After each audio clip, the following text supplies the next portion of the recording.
Hey, it's Curly, and today we're going to be doing a simple clan guide for Vanguard 0. Essentially, if you've ever wondered what a certain clan can do, what they're sort of capable of, what their playstyle is, but you don't really want to invest in, let's say, getting all the cards for it, or building a deck or anything like that, I'm going to help you out today and just go over every single clan that's available in Vanguard 0 as of right now, and just give you a sort of general synopsis of how they play.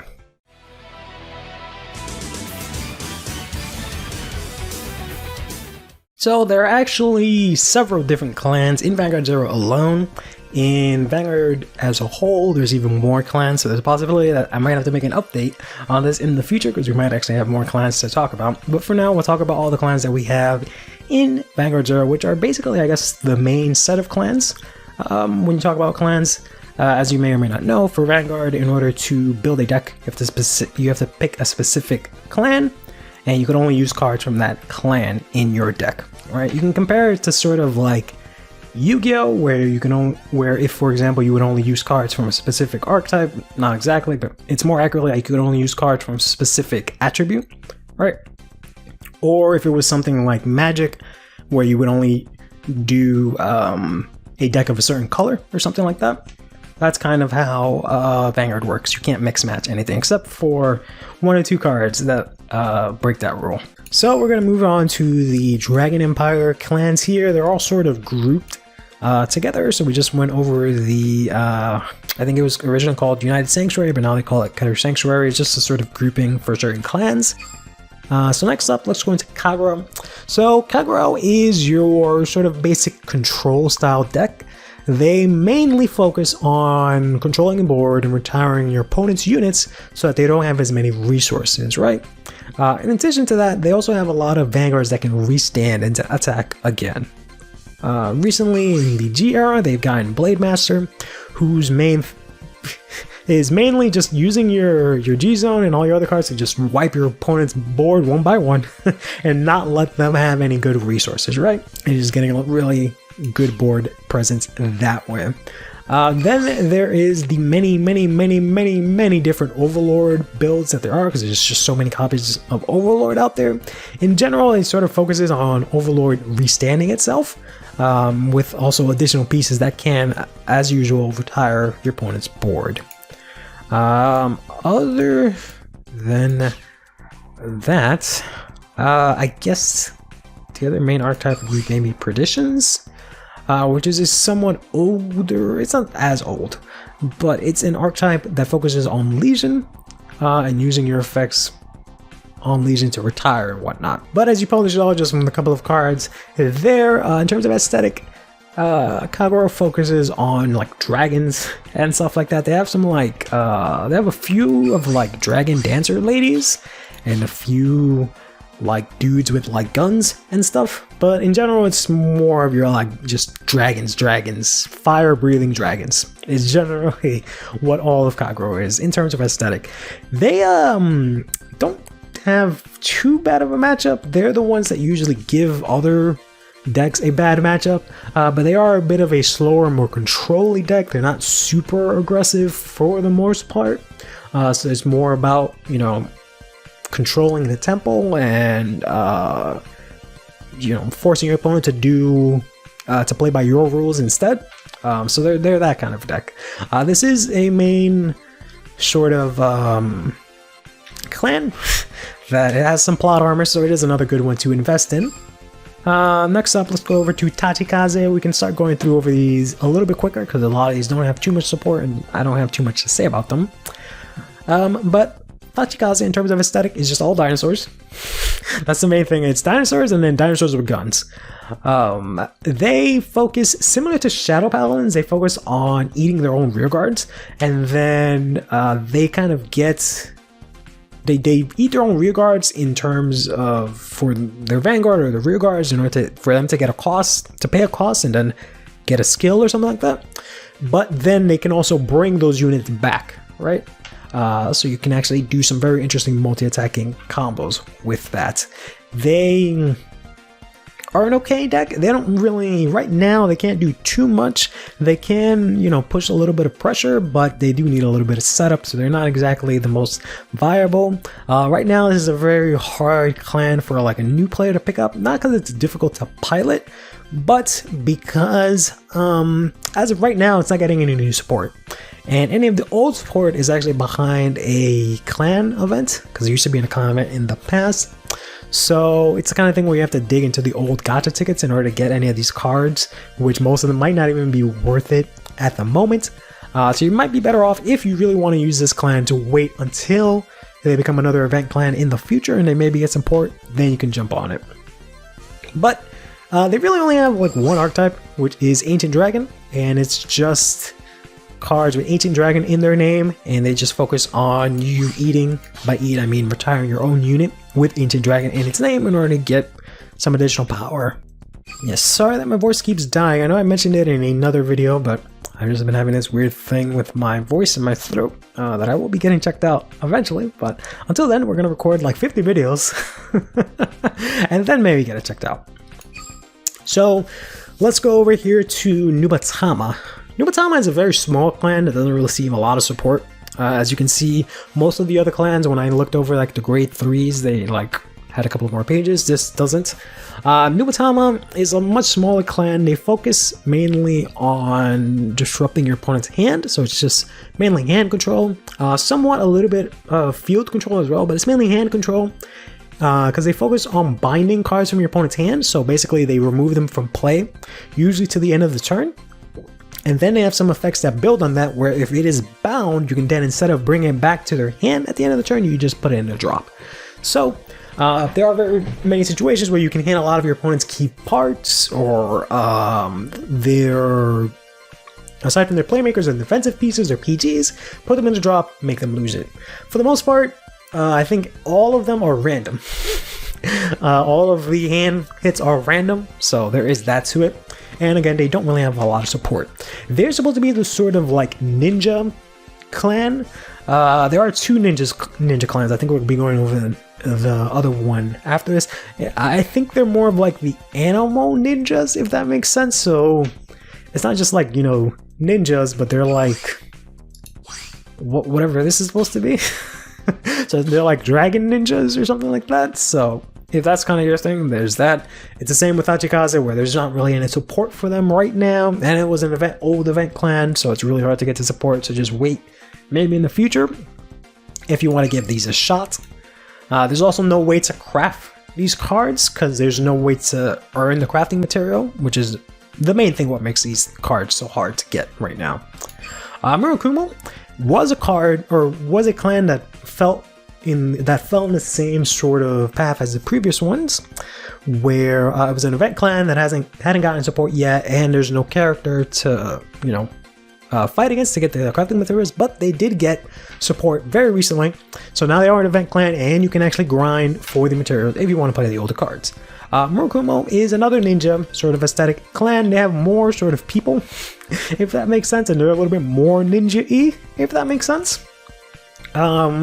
In terms of playstyle, they mainly focus on either creating copies of cards, like literally copies of cards, to put them on field and add them into your hand, or removing them from the game, or pulling out cards from your deck with the same card name and playing them out on the field, which is a little bit tricky because there's no real effective way to like put cards back into your hand if you drew, let's say, all 4 of the cards that you're trying to, like, you know, do for your effect. But they are pretty interesting, and they can get a lot of multi-attack that way. Right now, there's a couple of archetypes, but I'll just go over Yasuya here, who focuses on the main playstyle, as I said, which is calling out a card from your deck based on something that's on board, and then at the end of the turn, you just put that card back, right? That's very, very cool in that regard. Next up, let's go over to Narukami here. So Narukami is a more fleshed out clan. It is similar to Kagero, because it's sort of an offshoot of Kagero, where it focuses on retiring your opponent's board as well, but they're a lot more aggressive about it.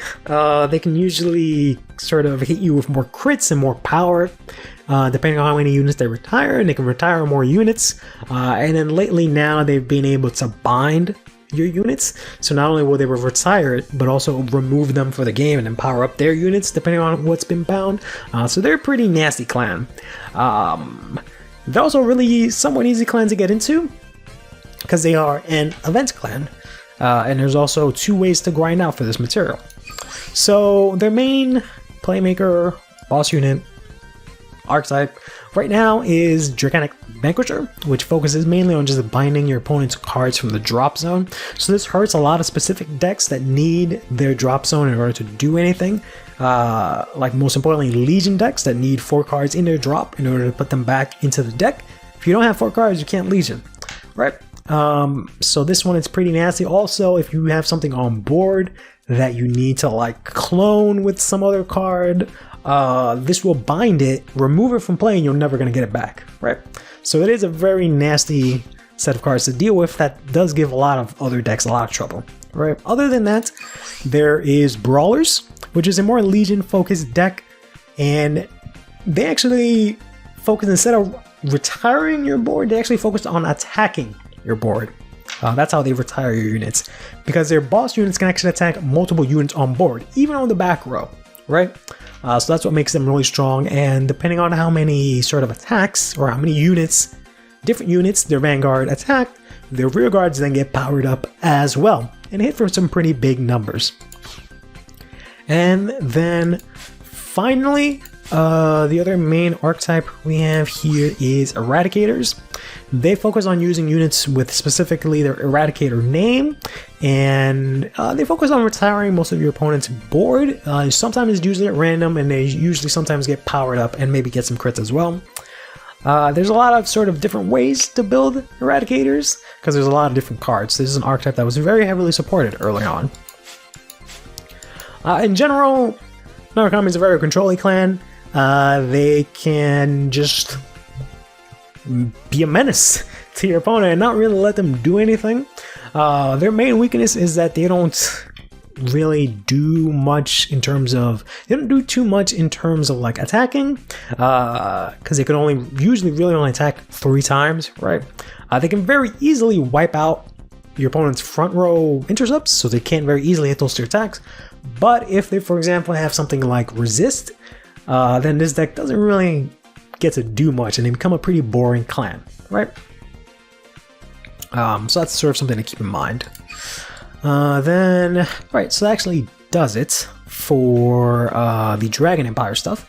So next up, let's go into Nova Grapplers here. So this is part of Stargate or Brandgate.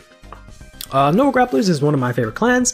I've done a video on what it's like to play Nova Grapplers in G, and I just sort of go over their matchups and how it plays and whatnot. But to give you the synopsis, they mainly focus on multi-attacking, just getting a bunch of units and having them restand, so they attack and then they stand again and then attack again and get stronger that way, right? That's sort of the general gist of Nova Grapplers. Their main piece right now is from the G era in the Extreme Battler Victor here, who with his G zone allows you to stand your units and give them power, which is really good. It is an event clan, so it is something that will be receiving more support in the future. There are 2 different ways to craft or to gain the crafting materials. There is a very decently, well deck to invest in. It's also not very expensive. A lot of the pieces are pretty cheap. For stuff that, for example, wasn't in the event, right? There's a lot of it that's actually pretty easy to get. In terms of other playstyles, there is a couple, but there's not really too many that I'd like to focus on right now. I guess I can talk about Beast Deities, because I think this is going to come up in the future. So Beast Deities are an archetype in Nova Grappler, which focus on cards, again, with the same Beast Deity name. They have a lot of really good units that can be used in other builds as well, but in general they focus on just having Beast Deities, and if your Vanguard is Beast Deity, you can stand your other units, and when you hit, you stand, stuff like that, and get power, right? That's generally what Beast Deities do, just to give you a generalization. In terms of the aesthetic, this one's a little bit weird. They do have like a lot of like cooler robot looking things, which is kind of nice, and like more sort of Gundam-y looking things, but then they also have like a lot of just weird shit. Putting aside the Beast Deity stuff, which is just like animals that fight right? So we have like Yamada and Drake here, and I think they're supposed to be like robot animals. Maybe that's the best way to put it. Trying to look for another beast deity, but there's not a lot of, I guess, grade 3 beast deities specifically. But there's a lot of like, yeah, there's this monkey, which is I guess like a robot monkey, so I guess it's like robot animals. But there's like a lot of like weird shit, like, you know, this thing, right? They're interesting clan aesthetic wise. Alright, let's go to the next. Start grid is actually pretty small, unfortunately. Next up is Dimension Police. Dimension Police, in terms of aesthetic, is the robot clan. They have all of the robots, all their units and the boss units, all, you know, giant fighting robots. So if you're into that, this is the clan for you.